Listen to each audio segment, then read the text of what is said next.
ត្រីយើងបាននេះឥឡូវបានដាក់យើងយកភ្លើងluônយើងយកភ្លើងចឹងហ្នឹងយើងចាប់ដើមខាងឈឺល្អទៀតដាក់លើហ្នឹងមករៀបចឹងមករៀបចឹងមកបងប្អូន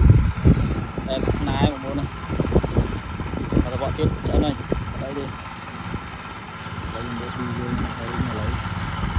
ពីយើងចាប់ដើមរីកប្រើប្រាស់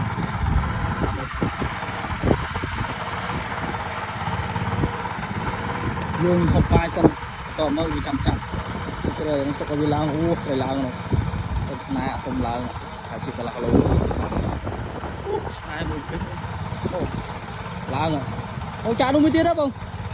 ហុយចុះចាក់នោះមួយទៀតអូចុះមកអូយអមស្នាខ្ញុំយូរហើយកើទីទៅអូអត់បាញ់ត្រូវពួកខ្ញុំអត់បាញ់